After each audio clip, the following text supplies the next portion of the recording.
Assalamualaikum warahmatullahi wabarakatuh.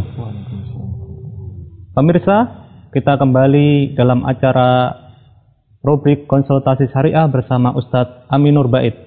Baik, kita akan membacakan pertanyaan berikutnya dari saudara Aditya. Assalamualaikum Ustadz. Waalaikumsalam warahmatullahi wabarakatuh. Bagaimana caranya agar bisa melihat jin? Kalau kita ingin jadi seperti kiai yang bisa melihat jin, bisa atau tidak? Demikian Ustaz. Nah, alhamdulillah wassalatu wassalamu ala Rasulillah wa ala alihi wa sahbihi wa mawalah. Wa asyhadu an la ilaha illallah wahdahu la syarikalah wa asyhadu anna Muhammadan abduhu wa rasuluh. Normalnya manusia, mereka tidak bisa melihat jin. Dan itu karakter yang Allah Subhanahu wa taala berikan bagi manusia. Sebagaimana yang Allah nyatakan dalam Al-Qur'an, tepatnya di surat Al-A'raf, Allah Subhanahu wa taala berfirman, innahu yarakum huwa wa qabiluhu min haitsu la tarawnahum inna ja'alna syayatina awliya'a lilladzina la yu'minun. Sesungguhnya dia, yaitu iblis, yarakum, bisa melihat kalian para manusia. Huwa wa junuduhu, dia dan para pengikutnya, para pasukannya, yaitu para jin. Min haitsu la tarawnahum, di tempat yang kalian tidak bisa melihat mereka. Inna ja'alna syayatina awliya'a lilladzina la yu'minun, dan kata Allah Subhanahu wa taala, aku jadikan setan-setan itu menjadi wali bagi orang-orang yang tidak beriman. Ayat ini mengisyaratkan bahwa manusia pada normalnya mereka tidak bisa melihat jin, dan itu normalnya manusia. Sifat asli karakter manusia, mereka tidak bisa melihat jin. Sebaliknya, jin bisa melihat kita. Karena itu mengingat manusia tidak bisa melihat jin, tidak ada sisi kelebihan dan keistimewaan ketika ada orang yang melihat jin. Mungkin yang jadi pertanyaan adalah, bagaimana dengan riwayat dari Abu Hurairah radhiyallahu anhu yang beliau pernah menangkap jin Ketika zakat apa? Ketika beliau diperintahkan untuk jaga zakat mal atau zakat fitrah. Disebutkan dalam hadis riwayat Bukhari Muslim, Abu Hurairah radhiyallahu anhu pernah ditugaskan oleh Nabi sallallahu alaihi wasallam untuk menjaga gudang zakat. Kemudian di malam pertama datang sesosok makhluk yang dia mencuri makanan. Kemudian ditangkap oleh Abu Hurairah. Kemudian makhluk ini memelas, tolong lepaskan saya karena anak saya membutuhkan, saya butuh makanan. Kemudian dilepaskan oleh Abu Hurairah. Karena Abu Hurairah berasumsi dia termasuk yang layak untuk mendapatkan zakat, karena dia tidak mampu. Kemudian di malam yang kedua dia datang lagi. Kemudian ditangkap lagi oleh Abu Hurairah. Lalu dia beralasan, tolong kasihani saya butuh makanan. Kata Abu Hurairah, tidak, saya akan laporkan kepada Nabi sallallahu alaihi wasallam. Kemudian dia memelas, saya tidak akan datang lagi. Kemudian di malam yang ketiga ternyata sosok ini datang lagi.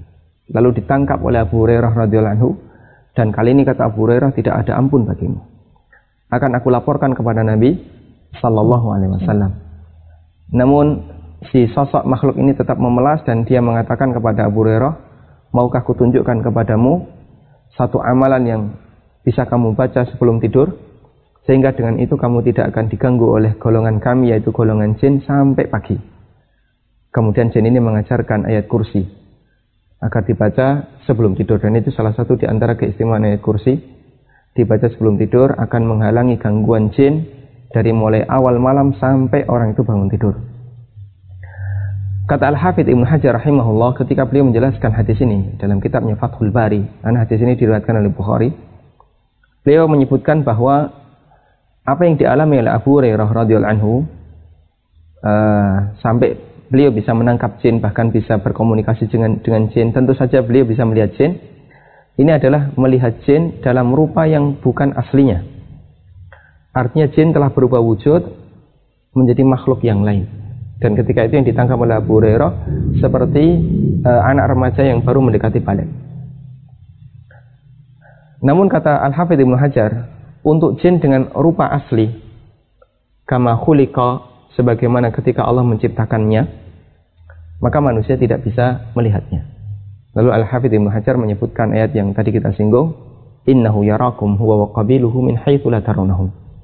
Sesungguhnya dia, yaitu jin, bisa melihat kalian bersama para pasukannya, jin-jin yang lain, min haitsu la tarunnahum, di tempat yang kalian tidak bisa melihat mereka. Karena itu satu yang perlu kita ingatkan, normalnya manusia itu tidak bisa melihat jin. Kalaupun ada manusia yang bisa melihat jin, maka yang terjadi bukan karena kesaktian orang ini, tapi jin yang menampakkan diri kepada orang ini. Yang menjadi masalah adalah, terus bagaimana caranya agar jin itu mau menampakkan diri kepada kita? Ya. Kalau dalam rupa asli, manusia tidak mungkin bisa melihatnya. Tapi kalau kemudian jin itu berubah wujud dan menampakkan diri kepada manusia, mungkin bagi dia untuk manusia ini untuk bisa melihatnya. Tapi yang jadi pertanyaan adalah, bagaimana caranya agar jin itu bersedia untuk berubah wujud dan menampakkan diri kepada kita? Ya. Kita ingatkan bahwa semacam ini bukan keistimewaan bagi manusia. Ini bukan karomah, ini juga bukan tanda ketakwaan, ini bukan satu keistimewaan, sehingga bukanlah satu prestasi yang membanggakan ketika orang itu bisa melihat jin.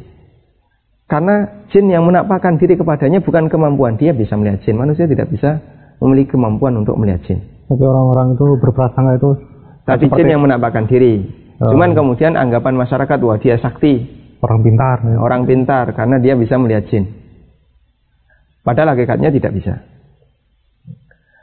Kata para ulama di sana ada dua kemungkinan bahwa jin bersedia untuk menampakkan diri kepada manusia. Kemungkinan yang pertama adalah atas permintaan manusia itu. Misalnya dengan cara dia mencari jin di gua atau apa, dengan cara bertapa, yang semuanya adalah persembahan kepada jin. Diawali dengan persembahan kepada jin, akhirnya jin mau memberikan layanan kepadanya, dan itu kesyirikan.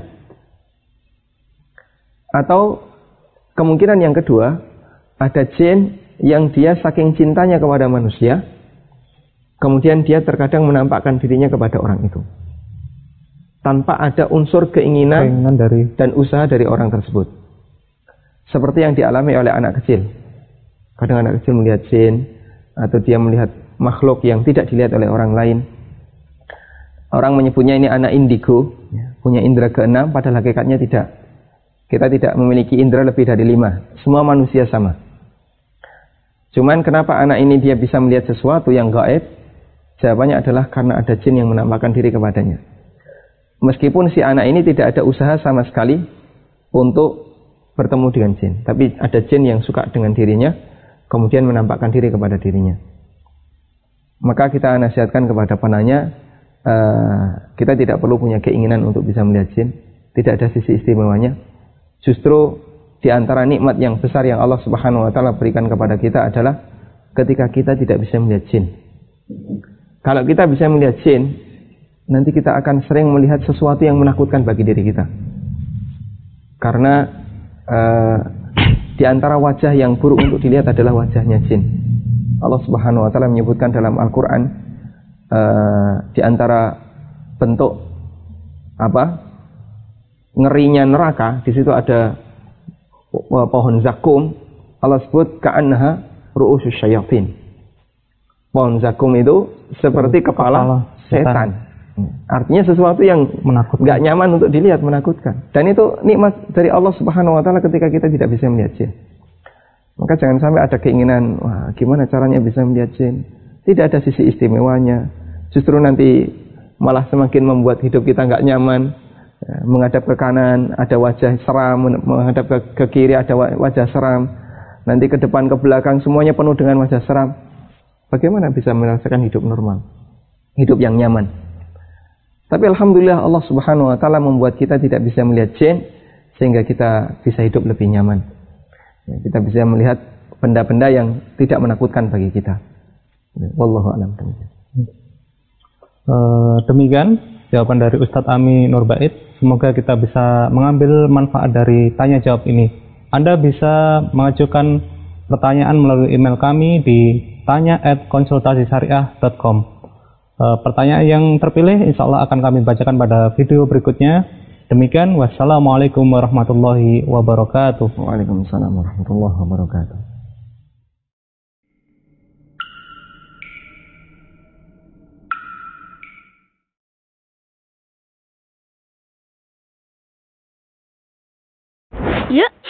Yuk, Dukung UFIT TV dengan belanja di UFIT Store. www.ufitstore.com. Assalamualaikum. Gimana? Menarik kan videonya? Saksikan video-video UFIT TV lainnya di www.ufit.tv. Nonton UFIT TV yuk!